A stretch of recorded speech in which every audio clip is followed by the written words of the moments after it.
ಸರ್ಕಾರ ದುಡ್ಡಲ್ಲಿ ಓಟನ್ನು ಖರೀದಿ ಮಾಡ್ತಕ್ಕಂಥದ್ದಕ್ಕೆ ಚುನಾವಣಾ ಆಯೋಗ ಅವಕಾಶ ಮಾಡಿಕೊಡ್ತು.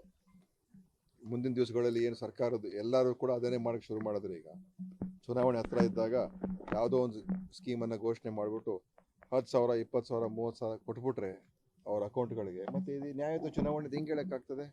ಚುನಾವಣಾ ಆಯೋಗ ಯಾಕೆ ಅದ್ರ ಬಗ್ಗೆ ಒಂದು ಚೂರು ಕೂಡ ಕ್ರಮ ತಗೊಳ್ಳಲ್ಲ? ಇದು ಆ ಸ್ಕೀಮ್ಗೆ ಯಾವುದೇ ರೀತಿಯ ಒಂದು ಆಧಾರ ಇರಲಿಲ್ಲ, ಯಾವುದೇ ಅದಕ್ಕೆ ಒಂದು ಸೂಚನೆ ಇರಲಿಲ್ಲ, ಎಲ್ಲೂ ಇರಲಿಲ್ಲ. ಚುನಾವಣೆ ಇನ್ನೊಂದು ಮತ್ತು ಚುನಾವಣೆ ಡೇಟ್ಗೂ ಇವ್ರಿಗೂ ಹೊಂದಾಣಿಕೆ ಮಾಡ್ಕೊಂಡು ಅನೌನ್ಸ್ ಮಾಡಿರೋದು ಗೊತ್ತಾಗುತ್ತಲ್ಲ ಚುನಾವಣಾ ಆಯೋಗ ಯಾವ ರೀತಿಯಾಗಿ ಇವತ್ತು ವೋಟ್ ಖರೀದಿಗೆ ಚುನಾವಣಾ ಆಯೋಗ ಕೂಡ ಸಹಾಯ ಮಾಡಿದೆ.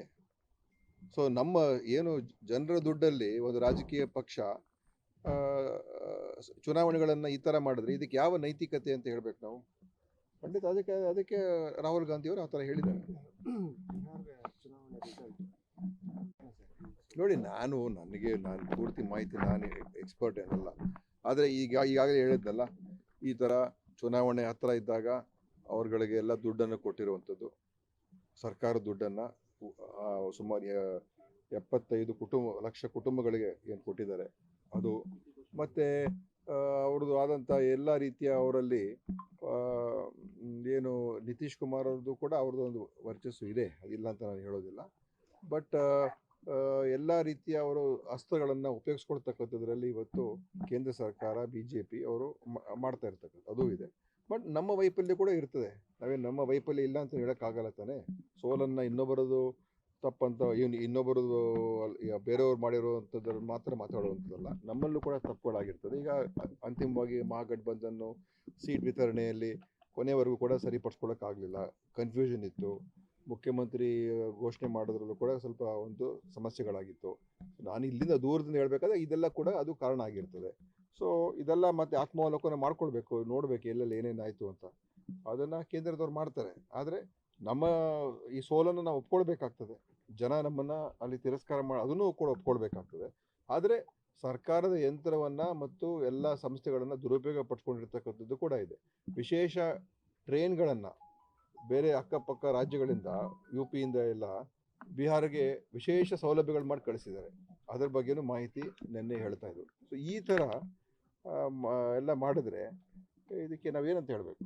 ಸೊ ಮುಂದಿನ ದಿವಸ ನೋಡೋಣ, ಇನ್ನೂ ಅವರು ಕೇಂದ್ರದಲ್ಲೆಲ್ಲ ಹೈಕಮಾಂಡ್ ಅವರು ಸರ್ಕಾರ ದುಡ್ಡಲ್ಲಿ ಓಟನ್ನು ಖರೀದಿ ಮಾಡ್ತಕ್ಕಂಥದ್ದಕ್ಕೆ ಚುನಾವಣಾ ಆಯೋಗ ಅವಕಾಶ ಮಾಡಿಕೊಡ್ತು. ಮುಂದಿನ ದಿವಸಗಳಲ್ಲಿ ಏನು ಸರ್ಕಾರದ್ದು ಎಲ್ಲರೂ ಕೂಡ ಅದನ್ನೇ ಮಾಡಕ್ಕೆ ಶುರು ಮಾಡಿದ್ರೆ ಈಗ ಚುನಾವಣೆ ಹತ್ರ ಇದ್ದಾಗ ಯಾವುದೋ ಒಂದು ಸ್ಕೀಮನ್ನು ಘೋಷಣೆ ಮಾಡಿಬಿಟ್ಟು 10,000 20,000 30,000 ಕೊಟ್ಬಿಟ್ರೆ ಅವ್ರ ಅಕೌಂಟ್ಗಳಿಗೆ ಮತ್ತೆ ಇದು ನ್ಯಾಯದ ಚುನಾವಣೆ ಹೆಂಗೆ ಹೇಳೋಕ್ಕಾಗ್ತದೆ? ಚುನಾವಣಾ ಆಯೋಗ ಯಾಕೆ ಅದ್ರ ಬಗ್ಗೆ ಒಂದು ಚೂರು ಕೂಡ ಕ್ರಮ ತಗೊಳ್ಳಲ್ಲ? ಇದು ಆ ಸ್ಕೀಮ್ಗೆ ಯಾವುದೇ ರೀತಿಯ ಒಂದು ಆಧಾರ ಇರಲಿಲ್ಲ, ಯಾವುದೇ ಅದಕ್ಕೆ ಒಂದು ಸೂಚನೆ ಇರಲಿಲ್ಲ, ಎಲ್ಲೂ ಇರಲಿಲ್ಲ. ಚುನಾವಣೆ ಇನ್ನೊಂದು ಮತ್ತು ಚುನಾವಣೆ ಡೇಟ್ಗೂ ಇವ್ರಿಗೂ ಹೊಂದಾಣಿಕೆ ಮಾಡ್ಕೊಂಡು ಅನೌನ್ಸ್ ಮಾಡಿರೋದು ಗೊತ್ತಾಗುತ್ತಲ್ಲ ಚುನಾವಣಾ ಆಯೋಗ ಯಾವ ರೀತಿಯಾಗಿ ಇವತ್ತು ವೋಟ್ ಖರೀದಿಗೆ ಚುನಾವಣಾ ಆಯೋಗ ಕೂಡ ಸಹಾಯ ಮಾಡಿದೆ. ಸೊ ನಮ್ಮ ಏನು ಜನರ ದುಡ್ಡಲ್ಲಿ ಒಂದು ರಾಜಕೀಯ ಪಕ್ಷ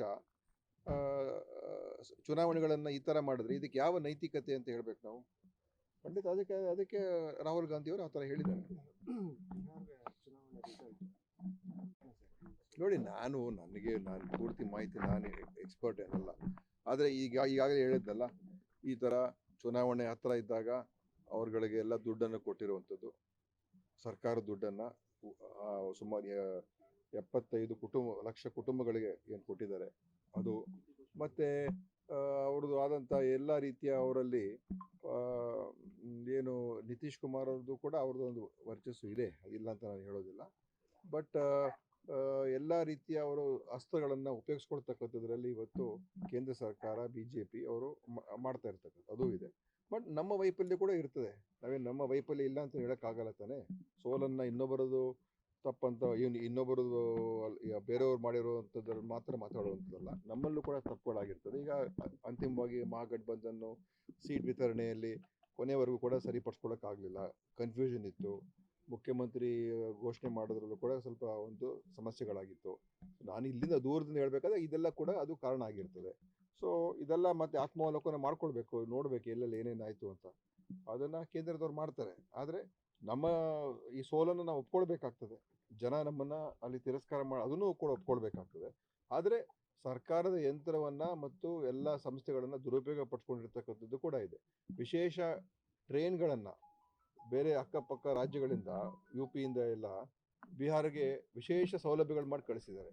ಅದರ ಬಗ್ಗೆನೂ ಮಾಹಿತಿ ನಿನ್ನೆ ಹೇಳ್ತಾ ಇದ್ರು. ಸೊ ಈ ಥರ ಎಲ್ಲ ಮಾಡಿದ್ರೆ ಇದಕ್ಕೆ ನಾವೇನಂತ ಹೇಳಬೇಕು.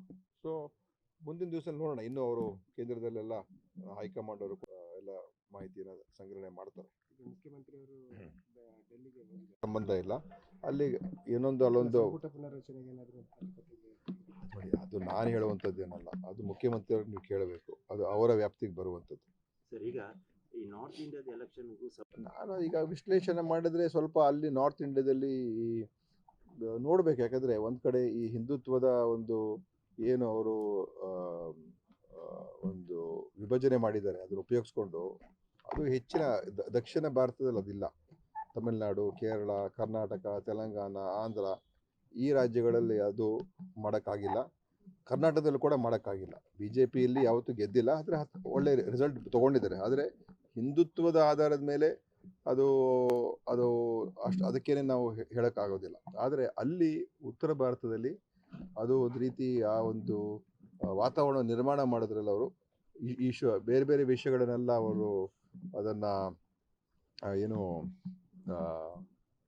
ಜನರಿಗೆ ದಾರಿ ತಪ್ಪಿಸುವಂಥದ್ದು ಮಾಡಿ ನಿಜವಾದಂಥ ಇಶ್ಯೂಗಳ ಬಗ್ಗೆ ಅಲ್ಲಿ ಚರ್ಚೆ ಆಗದರೆ ಈ ಥರದ ಒಂದು ಅದನ್ನು ಕೂಡ ಯಶಸ್ಸು ಸಿಕ್ಕಿರ್ಬೋದು, ಅದು ಇರ್ಬೋದು. ಇಲ್ಲ, ಈಗ ಎಲ್ಲರೂ ಅದನ್ನೇ ಮಾಡ್ತಾ ಇರ್ತಾನೆ. ಈಗ ಚುನಾವಣೆ ಆಯೋಗ ಯಾವಾಗ ಏನು ಮಾಡೋದಿಲ್ಲ, ನಾಳೆ ಎಲ್ಲ ಸರ್ಕಾರಗಳು ಕೂಡ ಚುನಾವಣೆ ಹತ್ತಿರ ಇದ್ದಾಗ ದುಡ್ಡು ಜನರಿಗೆ ಕೊಟ್ಬಿಡೋದು. ಆಯಿತು, ನಾವು ನಿಮ್ಗೆ ದುಡ್ಡು ಕೊಡ್ತೀವಿ, ನಮ್ಗೆ ಓಟ್ ಹಾಕಿ. ಇಲ್ಲ ಇನ್ನೊಂದು ಸೊ ಈ ಥರ ಆಲ್ಮೋಸ್ಟ್ 2.7% GDP, ಬಿಹಾರ್ GDP ಏನು 10,000 ಕೊಟ್ಟಿರೋದು 2.7% ಬಿಹಾರ GDP ದುಡ್ಡನ್ನು ಜನರಿಗೆ ಕೊಟ್ಟಿದ್ದಾರೆ ಅಂತ ಹೇಳಿದ್ರೆ ಯಾವ ಮಟ್ಟಕ್ಕೆ ಇವತ್ತು BJP ಹೋಗಿದೆ ನೋಡಿ. RJD ಅವರು ಒಂದು ಇದು ಮಾಡಿ ಏನಂದ್ರೆ ಫ್ರೀ ಕರೆಂಟ್, ಇನ್ನೊಂದು ಅದು ನಮ್ಮ ಆಶ್ವಾಸನೆ. ನಾವೇನು ಅದು ನಾವು ಮುಂದೆ ಸರ್ಕಾರಕ್ಕೆ ಬಂದರೆ ನಾವು ಉದ್ಯೋಗ ಸೃಷ್ಟಿ ಮಾಡ್ತೀವಿ. ಈಗ ನಾವು ಗ್ಯಾರಂಟಿ ಯೋಜನೆ ಇಲ್ಲಿ ಹೇಳೋದು, ನಾವು ಅಧಿಕಾರಕ್ಕೆ ಬಂದರೆ ನಾವು ಮಾಡ್ತೀವಿ. ಸೊ ಗೌರ್ಮೆಂಟ್ ಜಾಬ್ ಅದು ಅವರ ಒಂದು ತೀರ್ಮಾನ, ಅವ್ರು ಹೇಳಿದ್ದಾರೆ, ಮಾಡಿದ್ದಾರೆ, ಅದು ಮಾಡಿ ತೋರಿಸ್ಬೇಕಾಗ್ತದೆ. ಅಧಿಕಾರಕ್ಕೆ ಬಂದಿದ್ದಾರೆ, ಮಾಡಿ ತೋರಿಸ್ಬೇಕಾಗಿರೋದು. ಅದು ಯಾವ ಥರ ಮಾಡ್ತಾಯಿದ್ರು ಅದು ಅವ್ರಿಗೆ ಕೇಳಬೇಕು, ನಾನು ಅದಕ್ಕೆ ಉತ್ತರ ಕೊಡೋಕ್ಕಾಗಲ್ಲ. ಆದರೆ ಅದು ಒಂದು ಭರವಸೆ, ಅದು ಜನರಿಗೆ ಆಶ್ವಾಸನೆ ನೀಡುವಂಥದ್ದು. ಅದಕ್ಕೂ ಇದಕ್ಕೂ ವ್ಯತ್ಯಾಸ ಇದೆ. ಇದು ಬ್ರೈಬರಿ, ಇದು ನೇರವಾಗಿ ಬ್ರೈಬರಿ, ಇದು ಆಮಿಷ. ಇದು ಸರ್ಕಾರ ದುಡ್ಡನ್ನು ಚುನಾವಣೆಗೆ ಆಮಿಷವನ್ನು ಒಡೆಯುವಂಥ ಒಂದು ನೇರವಾದಂಥ